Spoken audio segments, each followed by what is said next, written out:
नमस्कार बेटा लोग, तो कैसे हैं आप सब अच्छा चल रहा है। यह आपका दोस्त राजेश सिंह आ गया फिर से एक नया वीडियो लेके। आज का जो वीडियो है वो क्लास 11th का है। जैसे कि आप लोग को पता है क्लास 11th में हम लोगों ने बहुत सारा चैप्टर कंप्लीट कर दिया है और आज मैं आपके लिए वर्क एनर्जी पावर का फर्स्ट वीडियो लेके आया हूँ, फर्स्ट लेक्चर लेके आया हूँ। आपको बहुत ही मजा आने वाला है वर्क एनर्जी में, पावर में बहुत मजा आएगा आपको पढ़ने में। सारे कॉन्सेप्ट मैं क्लियर करूंगा आपके। तो अगर आप नए हो तो सब्सक्राइब करो, पुराने हो तो लाइक करो, जो करना है करो, बट पढ़ाई जरूर करो। तो चलिए स्टार्ट करते हैं बिना किसी देरी के। तो हमारा जो टॉपिक है, the topic is very very simple topic, work. Work है ना, इसको हम डिनोट करते हैं W लेटर से। वर्क क्या होता है? वर्क हम लोग समझते हैं। बोला जाता है, अभी तक आप लोगों ने 9th में जो भी पढ़ा होगा उसमें आपको बस इतना बोला हो गया कि फोर्स इनटू डिस्प्लेसमेंट को हम वर्क बोलते हैं। अगर किसी बॉडी पे हम फोर्स लगा रहे हैं और उस बॉडी का डिस्प्लेसमेंट हो रहा है फोर्स के डायरेक्शन में, तो हम बोलते हैं वर्क हो रहा है ना। हम लोग इससे थोड़ा सा आगे पढ़ेंगे, है ना, और भी हम लोग अच्छे से पूरा कॉन्सेप्ट क्लियर करके हम लोग पढ़ेंगे पार्ट बाय पार्ट। एक भी कॉन्सेप्ट हमारा छूटना नहीं चाहिए। तो सबसे पहले हम डिफाइन करने जा रहे हैं वर्क को। एकदम सिंपल सा डेफिनेशन है वर्क, एकदम सिंपल सा डेफिनेशन है। It is the dot product between force vector and displacement vector. देख लो भैया, वेक्टर का ये डॉट प्रोडक्ट है, और डॉट प्रोडक्ट अगर आपको नहीं आता है तो यहाँ आपको कुछ समझ में नहीं आने वाला है।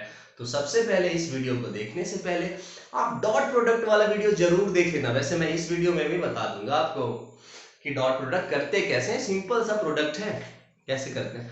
तो किसी बॉडी पे मान लो फोर्स F वेक्टर लग रहा है, डिस्प्लेसमेंट D वेक्टर लग रहा है, इन दोनों का डॉट प्रोडक्ट हम करेंगे तो हमें इनटू नहीं है। बहुत लोग बोल देते हैं फोर्स इनटू डिस्प्लेसमेंट, नहीं, force vector dot displacement vector, ये है एक्चुअल डेफिनेशन। और भी आगे हम लोग जाएंगे। अब आपको एक चीज पता है, जब डॉट प्रोडक्ट आपको पढ़ाया था तो A vector dot D vector क्या हुआ करता था, A vector dot B vector क्या हुआ करता था, A B cos थीटा, ये होता था। उसी तरह से यहां पे हम क्या इसको लिखेंगे, F D cos थीटा, ये है।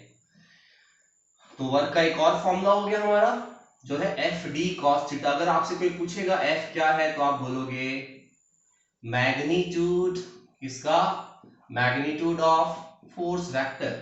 डी क्या है, magnitude of displacement vector. And theta क्या है हमारा, एंगल, एंगल है ये theta, angle between force vector and displacement vector. Force vector और डिस्प्लेसमेंट वेक्टर के बीच का ये एंगल है, इसका बहुत इंपॉर्टेंट रोल होता है। इसी की वजह से वर्क पॉजिटिव, नेगेटिव और जीरो होता है। हम लोग आगे कंडीशंस करेंगे, ठीक है। ये चीज हमने सीख लिया। अब कुछ इंपॉर्टेंट पॉइंट्स हम लोग समझते हैं इसके बारे में, है ना।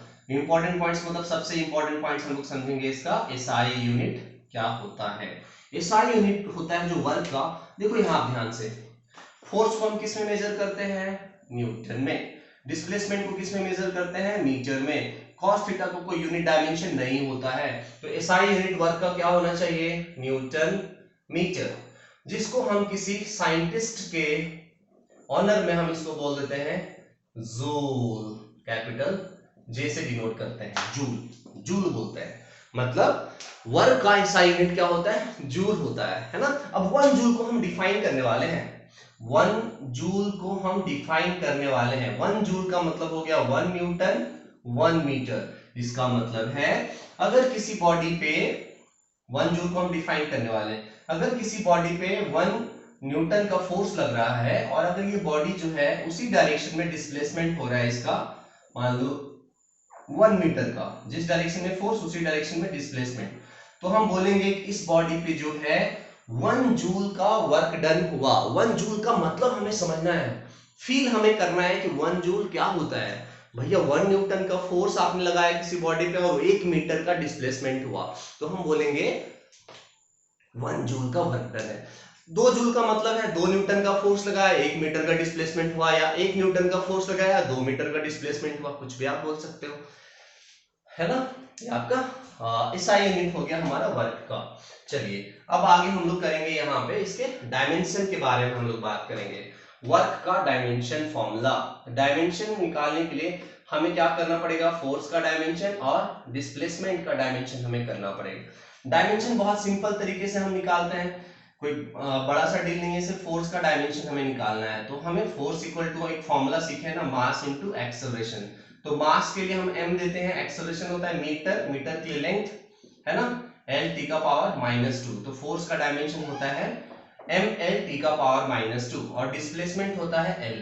तो बताओ l से अगर यहाँ मल्टीप्लाई हो जाएगा तो वर्क का डायमेंशन क्या हो जाएगा, स्क्वायर ब्रैकेट में लिखते हैं डायमेंशन ml² t का power -2। So this is the dimension formula for work. Unit क्या होता है, न्यूटन मीटर, जिसको हम बोलते हैं जूल। 1 जूल का डेफिनेशन भी हम लोगों ने कर दिया, और भी कुछ इंपॉर्टेंट पॉइंट्स अभी हम लोग करेंगे।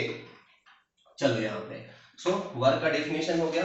अभी हम लोग अब कंडीशन करने जा रहे हैं कि ये वर्क पॉजिटिव कब होगा, नेगेटिव कब होगा और जीरो कब होगा, ये अभी हम लोग करने जा रहे हैं। Condition for zero, positive, negative and zero work done, यही कंडीशन हम लोग करने जा रहे हैं। Condition for positive, negative and बोलो जीरो, जीरो वर्क डन, इन तीनों का हम कंडीशन करने जा रहे हैं। तो सबसे पहले हम पॉजिटिव का करते हैं, पॉजिटिव का करते हैं। तो भैया ये f जो है, जिसको पॉजिटिव और जिसको नेगेटिव करना है उसका पहले फॉर्मूला लिख लो। W इक्वल टू क्या है, एफ डी कॉस थीटा। आप ध्यान से देखो, f क्या है मैग्नीट्यूड, d क्या है मैग्नीट्यूड, तो ये हमेशा प्लस होगा। किसी भी वेक्टर का जो मैग्नीट्यूड होता है वो हमेशा प्लस होता है।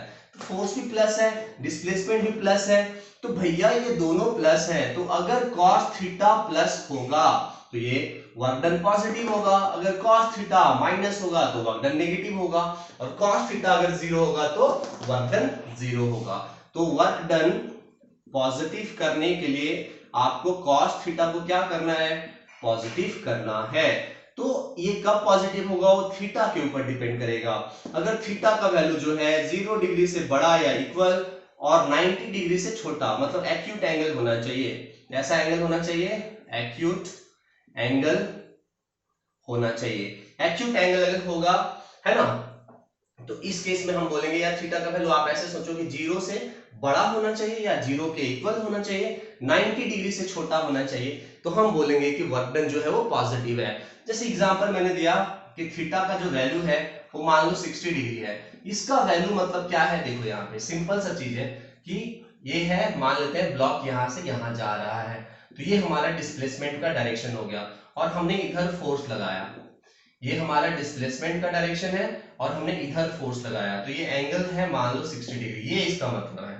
तो कितना वर्क डन होगा उसके बारे में, तो इस केस में जो वर्क डन होगा वो थीटा का वैल्यू हम 60 डिग्री डाल देंगे, cos 60 डिग्री 1/2 होता है, तो ये पॉजिटिव होगा। तो पॉजिटिव का कंडीशन हम लोगों ने सीख लिया। अगर फोर्स और डिस्प्लेसमेंट के बीच का एंगल जो है 0 डिग्री से 90 डिग्री के बीच में होगा, 0 डिग्री इंक्लूडेड, 90 डिग्री एक्सक्लूडेड, 90 को हमें इंक्लूड नहीं करना है, 0 डिग्री को हमें इंक्लूड करना है, उस केस में जो बोलिए वर्क डन आएगा वो क्या होगा, पॉजिटिव होगा। चलिए अब हम लोग नेक्स्ट केस में करने वाले हैं, नेगेटिव कब होगा, नेगेटिव वर्क डन कब होगा। देखो यहाँ पे वर्क डन नेगेटिव कब होगा, पॉजिटिव, नेगेटिव और जीरो किसके ऊपर डिपेंड कर रहा है, cos थीटा के ऊपर डिपेंड कर रहा है।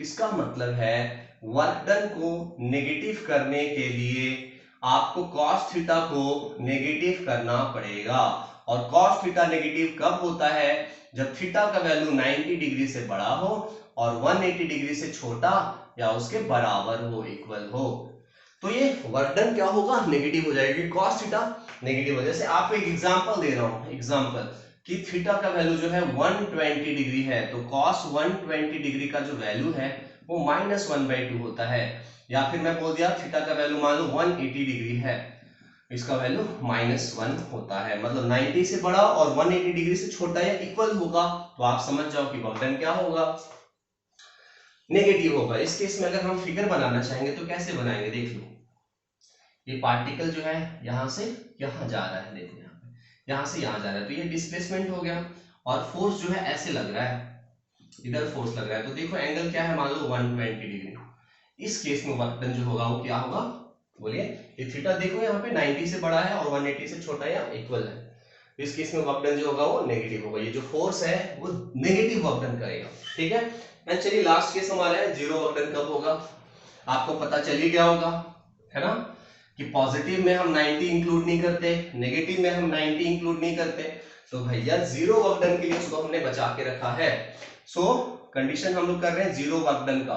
तो जीरो वर्क डन कब होगा, जीरो वर्क डन कब होगा, जब cos थीटा हमारा जीरो हो जाएगा। और cos थीटा हमारा जीरो कब होता है, जब थीटा का वैल्यू जो है वो 90 डिग्री होता है। मतलब अगर हम फोर्स जो है हम इस डायरेक्शन में लगा रहे हैं और बॉडी पे डिस्प्लेसमेंट जो है इस डायरेक्शन में हो रहा है, ये हमारा डिस्प्लेसमेंट का डायरेक्शन है, ये फोर्स कितना एंगल बन रहा है 90 डिग्री। इस केस में जो वर्क होगा वो क्या होगा, जीरो होगा। जब भी फोर्स और डिस्प्लेसमेंट 90 एंगल बनाएंगे तो वर्क डन जो होगा वो जीरो होगा, ठीक है, एकदम सिंपल सा चीज है। अब चलो आपको आगे वाले केसेस बता रहा हूं। अब यहाँ पे cos थीटा का आपको जरूरत पड़ेगा, तो आपको सिंपल सा ये चीजें याद रखना है कि cos ऑफ 0 डिग्री जो होगा वो cos ऑफ 0 डिग्री जो होता है वो 1 होता है। cos ऑफ 30 डिग्री का जरूरत पड़ सकता है which is √3/2। cos of 45 degree आपको जरूरत पड़ सकता है, इसका जो वैल्यू होता है वो 1/√2। cos ऑफ 60 डिग्री का आपको जरूरत पड़ेगा, ये 1/2 होता है। cos ऑफ 90 डिग्री आपको अभी पता चल गया कि 0 होता है। cos ऑफ 120 डिग्री बहुत फेमस है, -1/2 होता है। सब फैक्टर्स में मैं डिस्कस कर चुका हूं, अगर आप मेरा वेक्टर वाला वीडियो देखोगे तो पूरा समझ में आएगा। cos ऑफ 180 डिग्री जो होता है दिस इज -1। इतना आपको cos के वैल्यूज को आपको याद रखना है, तभी आप क्वेश्चंस बनाओगे तो आसानी से बन जाएगा। अब देखो यहाँ पे फोर्स का एक दूसरे टाइप का डेफिनेशन हम लोग देते हैं, तो मैं रब कर रहा हूं। देखो दूसरे टाइप का डेफिनेशन क्या मैं दे रहा हूं, वर्क का डेफिनेशन मैं यहां ऐसे दे रहा हूं, इसको हम ऐसे लिख सकते हैं एफ डी कॉस थीटा। अब इसको हम ऐसे लिख सकते हैं क्या, F cos theta into D, ऐसे लिख सकते हैं ना। इसका मतलब एफ कॉस थीटा क्या है, अगर मैं आपको बोलूंगा एफ कॉस थीटा क्या है, इसको हम लोग बोलेंगे कंपोनेंट है ना, component of force vector along displacement vector. मतलब फोर्स वेक्टर का कंपोनेंट है डिस्प्लेसमेंट वेक्टर के अलाउंग, और डी जो है वो क्या है, मैग्नीट्यूड है किसका, अभी थोड़ी देर पहले किए थे हम लोग, मैग्नीट्यूड ऑफ डिस्प्लेसमेंट वेक्टर, है ना। इसका मतलब इसको हम कैसे डिफाइन कर सकते हैं वर्क को, this is the product of, देखो दो चीजों का प्रोडक्ट है F cos theta and D का। एफ कॉस थीटा क्या है, the product of component of force along displacement vector and magnitude of displacement vector. तो इसको आप एक और तरीके से डिफाइन कर सकते हो, कैसे, इट इज, है ना, it is defined as product of कैसे, component of force vector along displacement vector and magnitude of displacement vector. ऐसे हम इसको डिफाइन कर सकते हैं। सिंपल डेफिनेशन तो ये है, work done is defined as force vector and displacement vector का डॉट प्रोडक्ट है, ठीक है। चलिए, नहीं तो आप ऐसे भी डिफाइन कर सकते हो। कुछ लोग मतलब ये जो चीज है उसको समझो ऐसे, यहाँ पे कंपोनेंट क्या होता है वो पहले आप समझो कि बेटा मान लो बॉडी है ऐसे, इस पे फोर्स लग रहा है ऐसे, और बॉडी ऐसे जा रही है, यहाँ पे जाके यहाँ पहुंच गई, तो ये हमारा डिस्प्लेसमेंट है और ये हमारा फोर्स है, ये एंगल हो गया थीटा। तो अब बताओ ये फोर्स का कंपोनेंट एफ के अलोंग क्या है, F cos theta, F cos theta, और परपेंडिकुलर कंपोनेंट क्या है, एफ साइन थीटा। हम कंपोनेंट ऑफ वेक्टर्स निकालना जानते हैं। इस फोर्स का इधर कंपोनेंट होगा cos थीटा, जिधर थीटा होता है उधर cos थीटा होता है, जिधर थीटा नहीं होता है उसके परपेंडिकुलर में sin थीटा होता है। तो आप ध्यान से देखो कि अब यहाँ पे वर्क डन क्या हो गया, ये कंपोनेंट जो डिस्प्लेसमेंट के डायरेक्शन में है इनटू डिस्प्लेसमेंट का मैग्नीट्यूड, मतलब this force component into displacement D magnitude. ऐसे भी आप समझ सकते हो। इसको एक और तरीके से आप समझ सकते हो, एक और तरीके से आप इसको यहां समझ सकते हो। देखो क्या समझोगे आप यहाँ पे, आप इस वर्क को आप ऐसे भी लिख सकते हो, F इंटू ऐसे लिख सकते हो ना इसको, D cos थीटा, मतलब ये भी तो वही हुआ ना, मतलब ये हमारा मैग्नीट्यूड ऑफ फोर्स है, मैग्नीट्यूड ऑफ फोर्स वेक्टर है, और ये क्या है,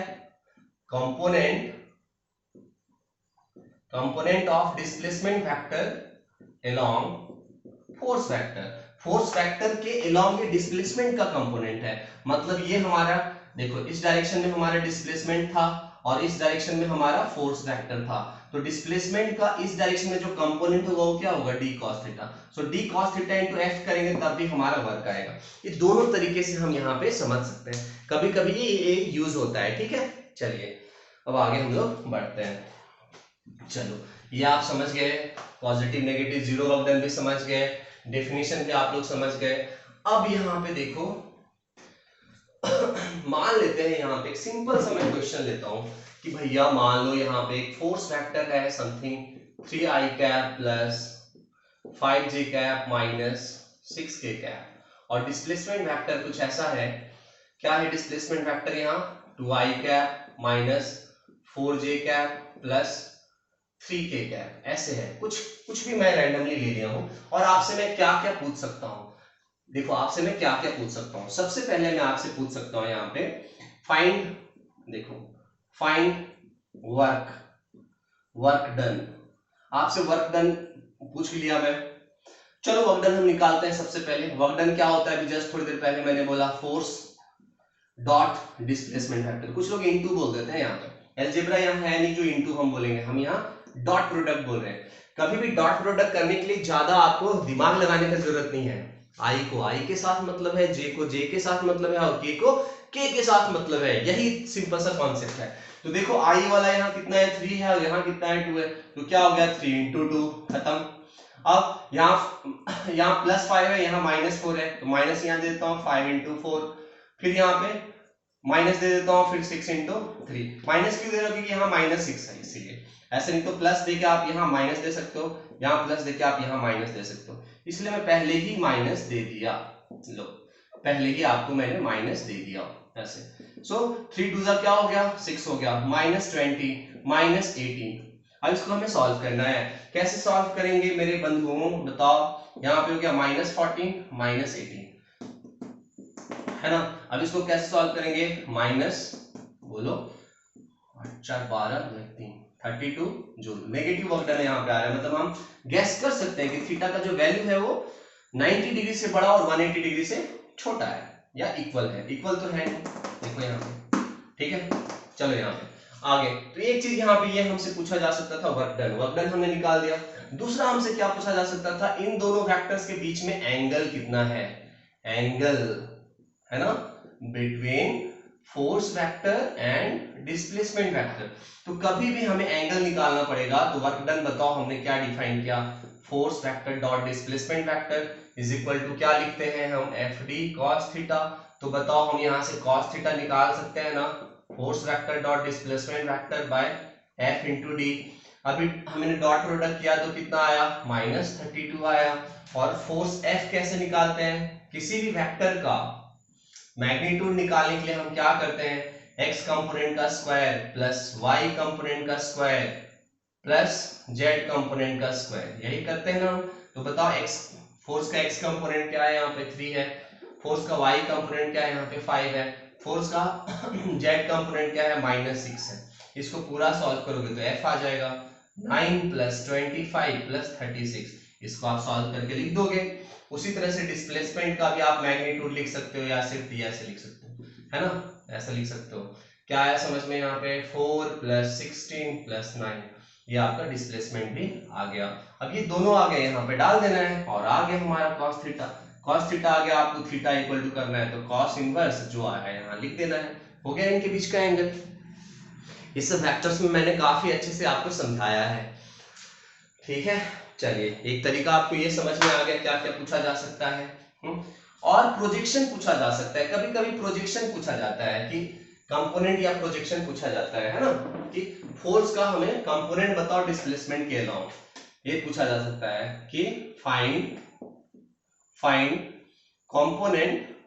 component of force vector along displacement vector, है ना। ये मतलब हमसे क्या पूछ रहा है, एफ कॉस थीटा पूछ रहा है। अब बताओ एफ कॉस थीटा, हम एफ कॉस थीटा की जगह पे हम क्या लिखेंगे, force vector dot displacement vector by F into D. F से एफ कैंसिल हो गया, मतलब हमने क्या लिखना है, F dot D by D. ये हम निकालेंगे तो आ जाएगा डॉट प्रोडक्ट, तो अभी हमने निकाला, डिस्प्लेसमेंट का मैग्नीट्यूड निकाला, वो भी हम निकाल सकते हैं, तो कंपोनेंट भी हम ऐसे निकाल सकते हैं। एक ये तरीका हो गया। चलो वर्क डन पूछने का एक ये तरीका हो गया। दूसरा तरीका, अच्छा एक बात बताओ आप लोग, अभी जो हम लोग वर्क डन निकाल रहे हैं वो बाय कांस्टेंट फोर्स है। अभी जो हम लोग निकाल रहे हैं वो बाय कांस्टेंट फोर्स है। कांस्टेंट का मतलब क्या होता है, एक ऐसा फोर्स जिसका वैल्यू जो है वो डिस्टेंस के साथ चेंज नहीं हो रहा है, मतलब हर वक्त सेम फोर्स लग रहा है, उसी को हम कांस्टेंट फोर्स बोलते हैं। वेरिएबल फोर्स का भी वर्क डन आपसे पूछा जाएगा, मतलब फोर्स का वैल्यू अभी कुछ और है, थोड़ी देर के बाद कुछ और हो जाएगा, थोड़ी देर के बाद कुछ और हो जाएगा। तो फोर्स का वैल्यू अगर डिस्टेंस के साथ अगर चेंज कर रहा है तो हम उसको बोलेंगे वेरिएबल फोर्स, और डिस्टेंस के साथ अगर कांस्टेंट है तो उसको हम बोलेंगे कांस्टेंट फोर्स। ठीक है, तो अभी हम जो पढ़ रहे हैं कांस्टेंट फोर्स का ही वर्क डन हम लोग पढ़ रहे हैं। तो अब ये वाला फॉर्मूला कब यूज होता है, F D cos theta. Suppose मैंने एक एग्जांपल दिया आपको कि फोर्स लग रहा है किसी बॉडी पे 100 न्यूटन और डिस्प्लेसमेंट लग रहा है, मान लेते हैं डिस्प्लेसमेंट जो लग रहा है वो दिस इज 20 मीटर, और इनके बीच में जो एंगल है वो 60 डिग्री लग रहा है। तो आपसे वर्क डन पूछा जा रहा है, निकाल दो work done.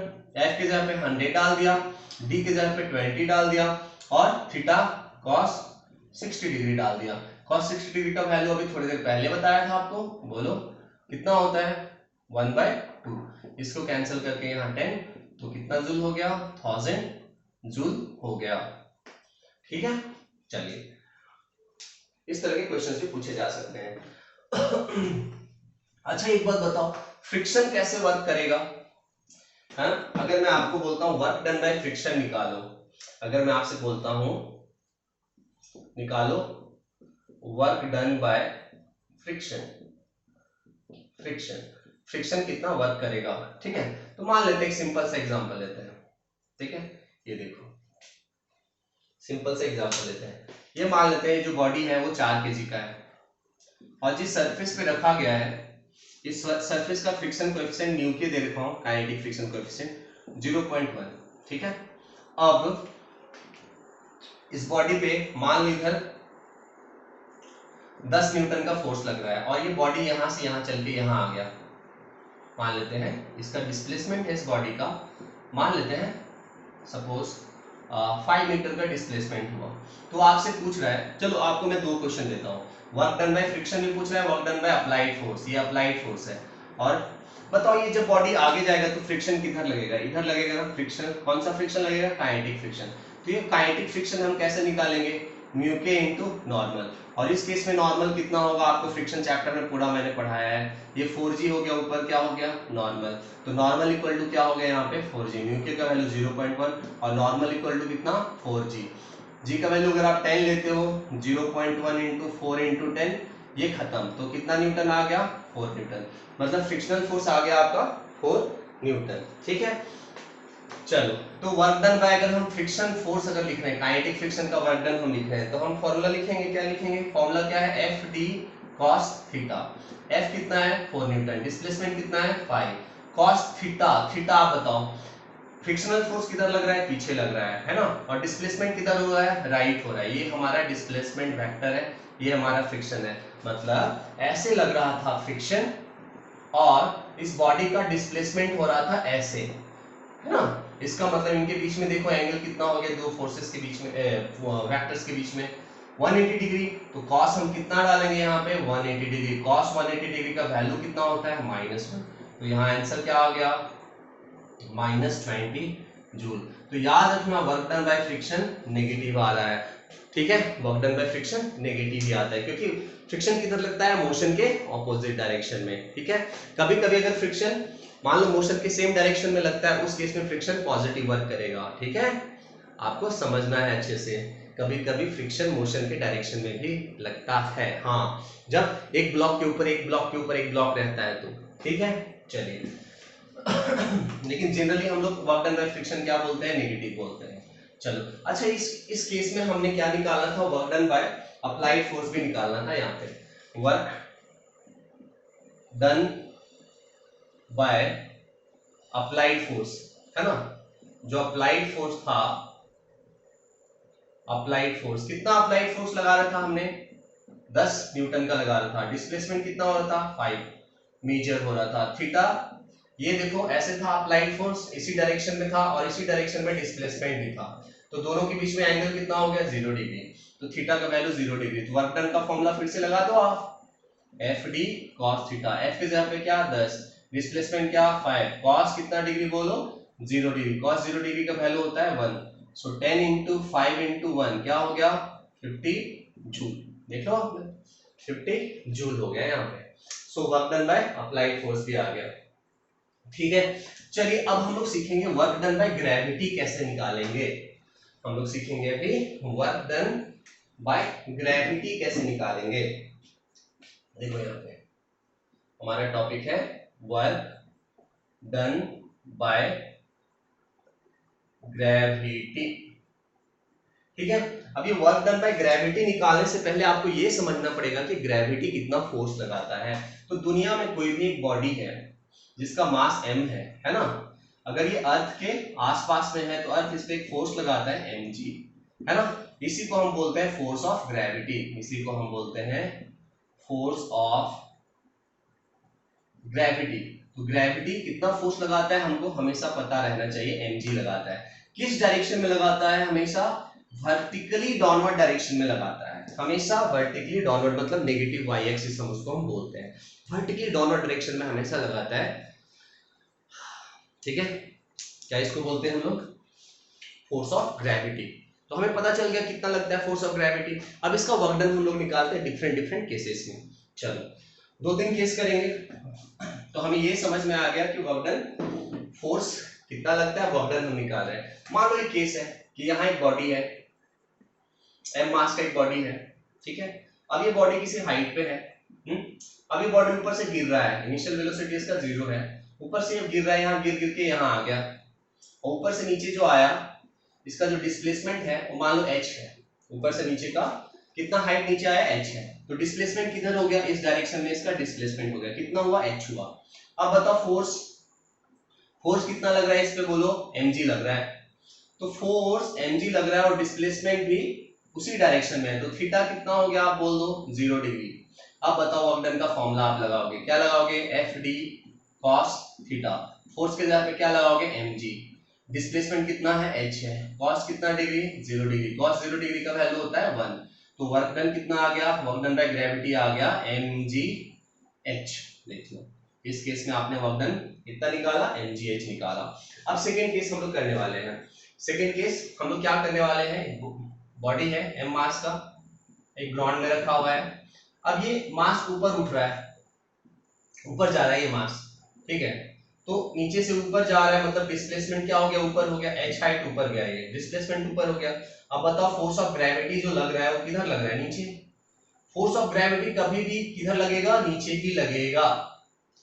Force of gravity हमेशा नीचे ही लगेगा। सो अगर हमें ये वर्क डन निकालना है तो बताओ यहाँ पे थीटा कितना हो गया, फोर्स नीचे लग रहा है, डिस्प्लेसमेंट ऊपर है, तो थीटा का वैल्यू हो गया यहाँ पे 180 डिग्री।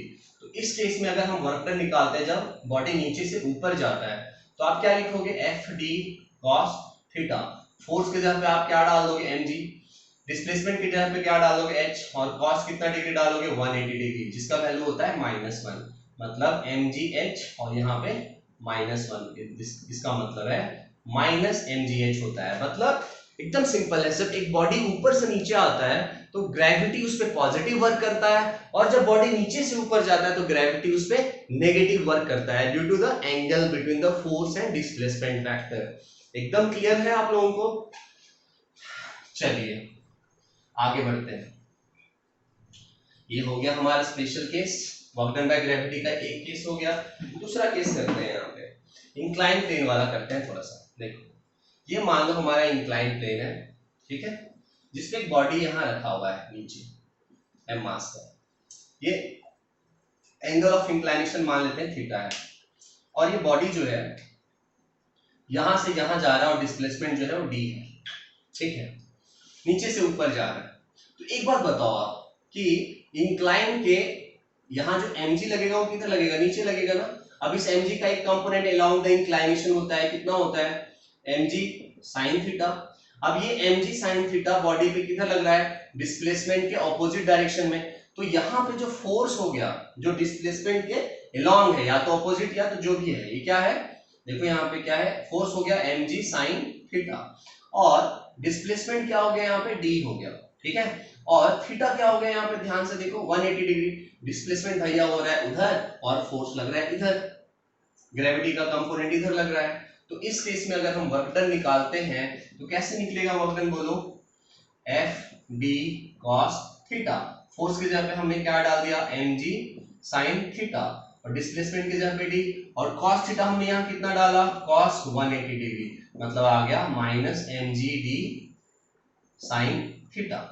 ये देखिए ये आ गया वर्क डन बाय ग्रेविटी, जब ये नीचे से ऊपर जा रहा है, ठीक है, ये समझ गया आप।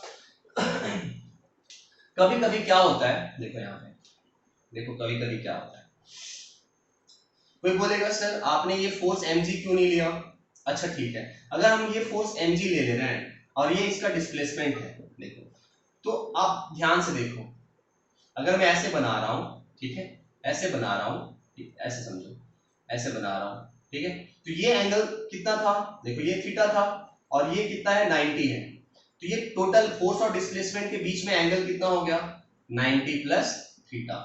अब आप सिंपल सा फॉर्मूला भी लगा के देखो, work done equal to F D cos theta, F की जगह पे आप डाल दो mg, दूसरा तरीका हम सीख रहे हैं, डिस्प्लेसमेंट की जगह पे d, और कॉस कितना डिग्री डालोगे आप यहाँ पे, 90 degree plus theta. Cos 90 plus theta जो होता है वो माइनस साइन थीटा होता है, तो हमारा आंसर आ गया minus mg d sine theta. ये कॉस 90 माइनस थीटा होता है माइनस साइन थीटा, ये ट्रिग्नोमेट्री में हम पढ़ते हैं। तो ऐसे भी निकाल सकते हो, ये वाला तरीका बेस्ट है, ऐसे भी आप निकाल सकते हो, ठीक है।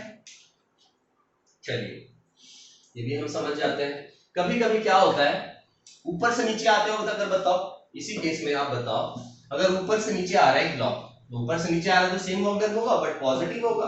आपको जस्ट थोड़ी देर पहले बताया, कोई भी एक ब्लॉक ऊपर से नीचे आ रहा है, m मास का है, एंगल ऑफ इंक्लिनेशन थीटा, इस डायरेक्शन में फोर्स क्या लग रहा है यहाँ पे, mg sin थीटा। मैंने बोला था इंक्लिनेशन में ये चीज आपको याद रखना है, इधर लग रहा है नॉर्मल फोर्स, इधर लग रहा है mg cos थीटा, ये सब भी हमें पता होना चाहिए। नीचे लग रहा है mg, ये एंगल थीटा तो ये एंगल भी थीटा, ये सब हमें पता होना चाहिए, बेसिक चीज है। जब हम फ्री बॉडी डायग्राम सीखे थे तो ये सब सीखे थे।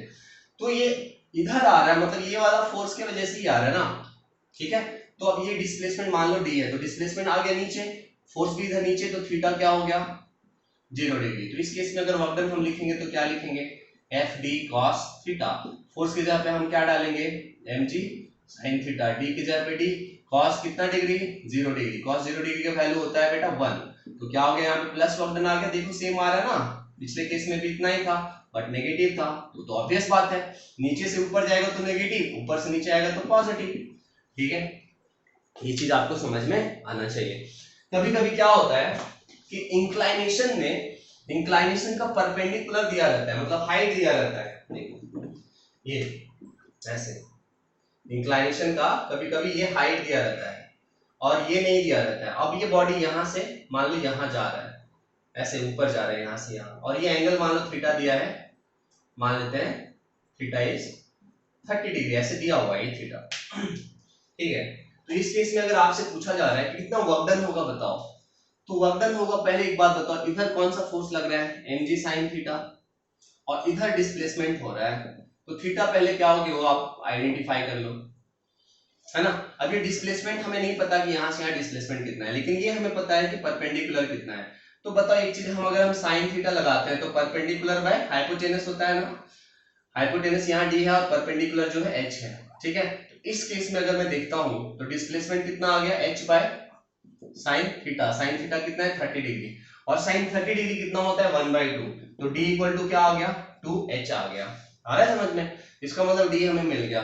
फोर्स तो हमें पहले से पता था, फोर्स क्या है mg sin थीटा, डिस्प्लेसमेंट क्या आ गया 2h, और थीटा क्या है पहले से पता है हमें 180 डिग्री। तो इस केस में वर्क डन जो होगा वो क्या होगा, F D cos theta, force के जगह पे क्या डालोगे mg sin थीटा, डिस्प्लेसमेंट की जगह पे क्या डालोगे 2h, और cos थीटा कितना हो गया 180, मतलब इसका वैल्यू क्या हो गया -1, मतलब minus mg sine theta into, आप इसको ऐसे लिख सकते हो माइनस mg इंटू 2h, या 2 बाहर कर दो ऐसे, और यहाँ पे साइन थीटा, ऐसे भी आपको आना चाहिए। ठीक है, एकदम सिंपल सा चीज है।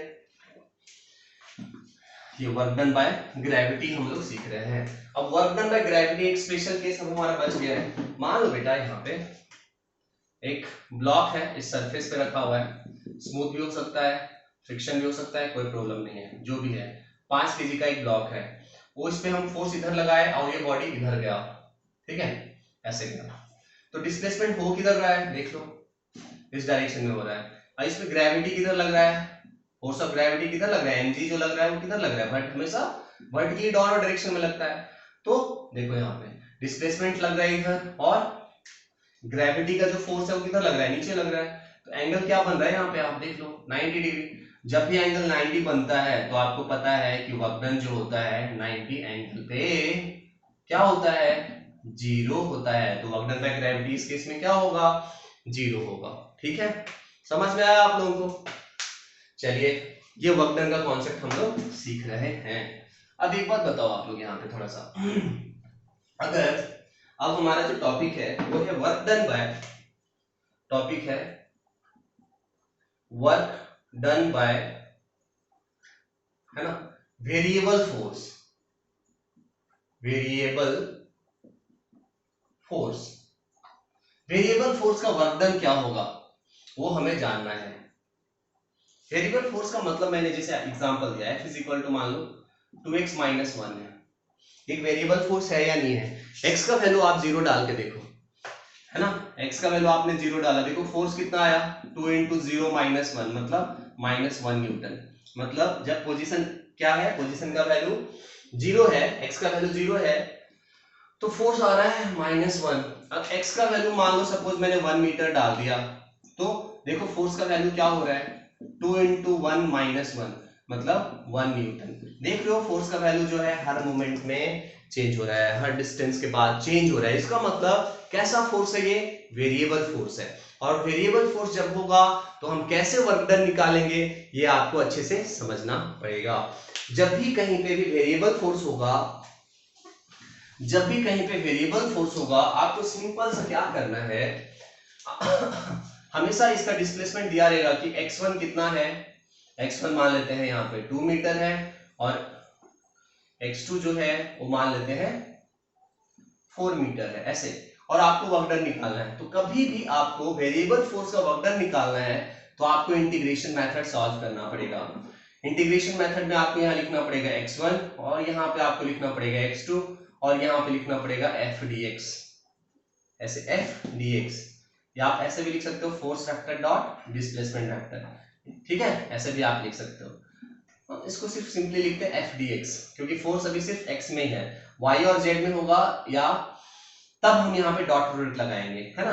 तो इस केस में आपको इंटीग्रेशन आना चाहिए, जो कि मेरा बेसिक मैथ्स का जो वीडियो है उसमें एकदम कंप्लीट आपको मैं बताया हूँ फिजिक्स लेवल का इंटीग्रेशन और डिफरेंशिएशन। 3 वीडियो है बेसिक मैथ्स का, 3 ही है, और प्लेलिस्ट भी है, आप उसको देख लो, बहुत ही काम आने वाला है आपको।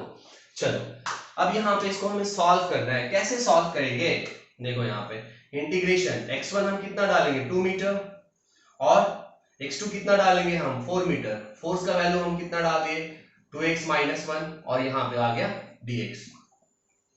अब बताओ इसका इंटीग्रेशन 2x का इंटीग्रेशन हो गया 2x² - 1 का इंटीग्रेशन हो गया x, है ना। अब इसका लिमिट आप इंडिविजुअल भी लिमिट डाल सकते हो, या फिर एक साथ लिमिट भी आप डाल सकते हो, जैसा मर्जी आपको, ठीक है। 2 से 2 कैंसिल हो गया, तो x² - x का हमें लिमिट डालना है ना, अपर वाला 4 लोअर वाला 2, तो पहले x की जगह पे 4 डालो स्क्वायर, माइनस फिर 4 डालो, हो गया अपर का काम, फिर लोअर डालो 2 का स्क्वायर -2, इसको सॉल्व करोगे 16 - 4 माइनस हो गया यहाँ पे 4 - 2, इसको सॉल्व करो, ये आ गया हमारा 12 माइनस कितना आ गया 2, मतलब कितना आ गया 10 जूल। जूल होता है तो जूल लिख देंगे हम लोग, दिख रहा है नीचे ये, हाँ आ रहा है समझ में, ये आ गया हमारा work done by variable force.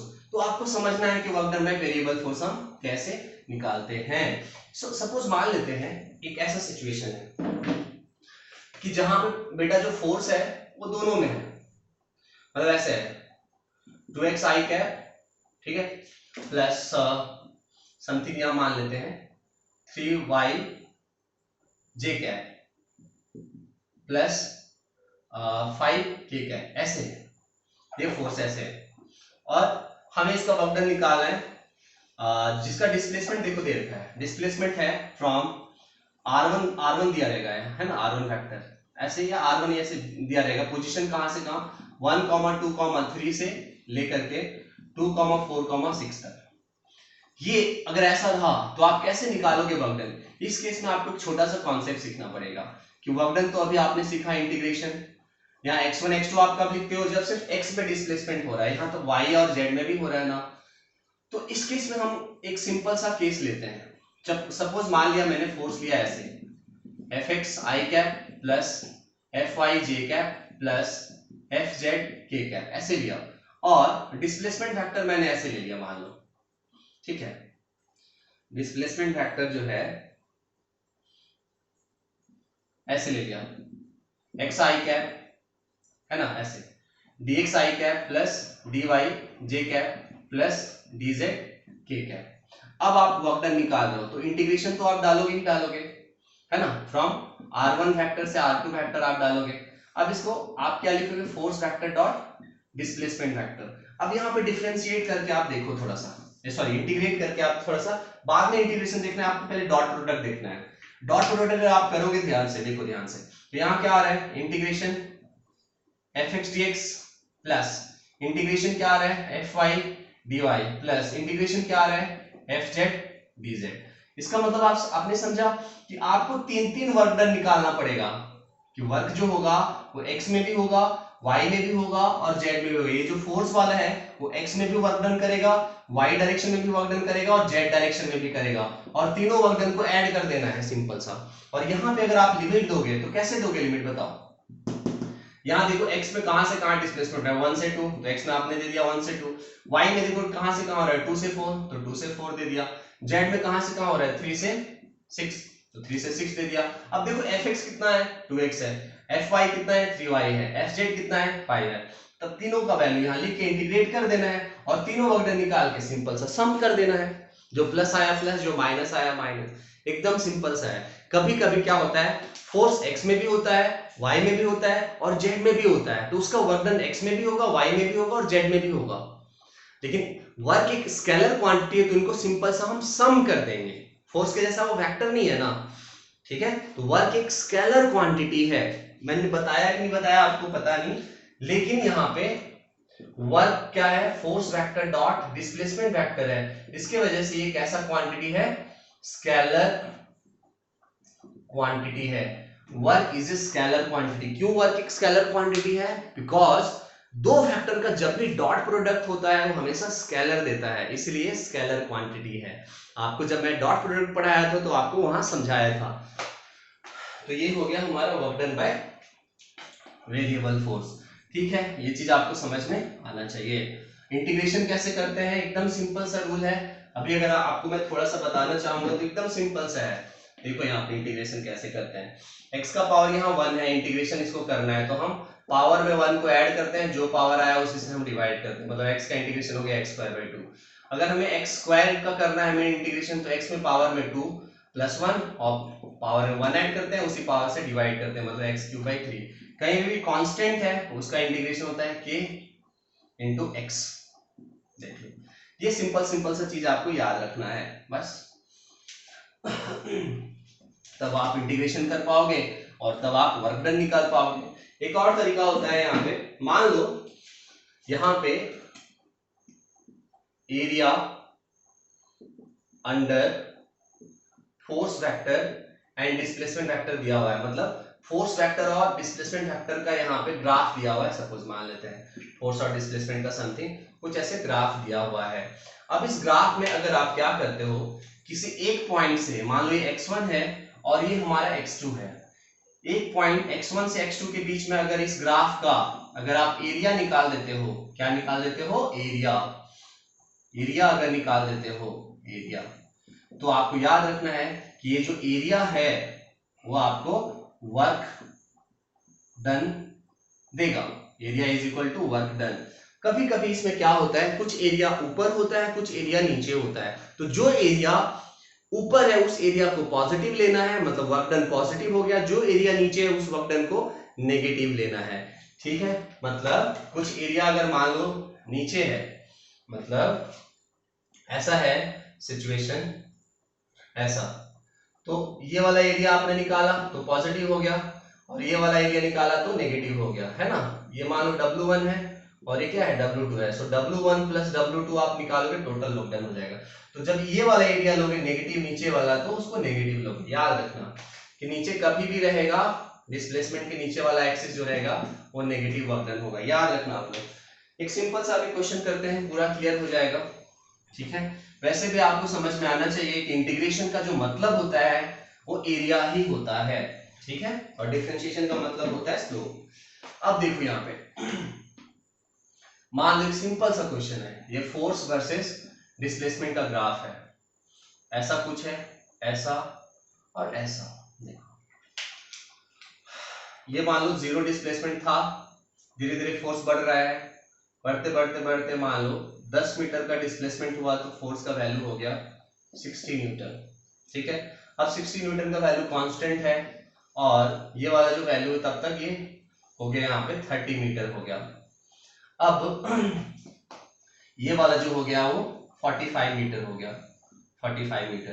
तो यहाँ पे आपको 3 सेक्शन दिख रहा होगा, है ना, 3 सेक्शन, सेक्शन 1 2 3। आपको 3 एरिया निकालना पड़ेगा, वर्क डन निकल जाएगा। मतलब वर्क डन आपको निकालना है। तीनों एरिया ऊपर है, मतलब तीनों पॉजिटिव होंगे। वर्क डन आपको निकालना है तो तीनों area, area number 1 plus area number 2 plus area number 3। Area number 1 आपको ध्यान से देखो कैसा दिख रहा है, वो ट्राइंगल दिख रहा है। ट्राइंगल मतलब क्या, half into base into height. ये कैसा दिख रहा है, रेक्टेंगल दिख रहा है। तो रेक्टेंगल का कैसे निकालोगे, L इंटू बी। और तीसरा वाला भी दिख रहा है, half into base into height. Triangle दिख रहा है। फर्स्ट वाले केस में हाफ, बेस कितना 10, हाइट कितना देखो यहाँ पे 60, प्लस L इंटू बी करेंगे तो कितना आ गया, देखो ध्यान से यहाँ पे ये हो गया 60 और ये हो गया 20 है ना, ये यहाँ से यहाँ 20 है, तो ये हो गया यहाँ पे 60 इंटू 20 प्लस यहाँ पे हो गया हाफ इंटू बेस, देखो यहाँ पे कितना है 15 है, और हाइट कितना है 60 है। तीनों एरिया हम यहाँ ऐड कर देंगे, हमें टोटल वर्क डन मिल जाएगा। ठीक है, तो देखो यहाँ पे करते हैं इसको। सो दिस इज 30, ये हो गया 300 प्लस ये कितना हो गया 1200 1200 हो गया, और ये कितना हो गया, इसको करते हैं तो 30, है ना, 450। अब तीनों को ऐड कर दोगे, 0 0 0 हो गया, यहाँ पे 0 0 0 0 हो गया, 5 5 हो गया, 4 2 6 9 हो गया, यहाँ पे 1, है ना। देखो यहाँ पे हाँ 91950 ये हो गया work done by force. Work done निकालने के आपने बहुत सारे तरीके सीख लिए। Work done by variable force भी आपने सीख लिया, work done bye constant force भी आपने सीख लिया। और अगर एक ग्राफ दिया हुआ है फोर्स वर्सेस डिस्प्लेसमेंट का, तो आप एरिया निकालोगे, उससे भी आपको क्या मिल जाएगा, उससे भी आपको वर्क डन मिल जाएगा। तो आई होप कि ये वीडियो आपको पूरा पसंद आया होगा। तो अगर आप नए हो तो जरूर सब्सक्राइब करो, पुराने हो तो लाइक करो, कुछ भी करो बट पढ़ाई जरूर करो। ठीक है, आप कमेंट करके बताओ कि आपको ये वीडियो कैसा लगा। मैं नेक्स्ट वीडियो में कुछ और वर्क एनर्जी का मैं लेके आऊंगा। ठीक है, तो चलिए मिलते हैं नेक्स्ट वीडियो में, तब तक के लिए नमस्कार।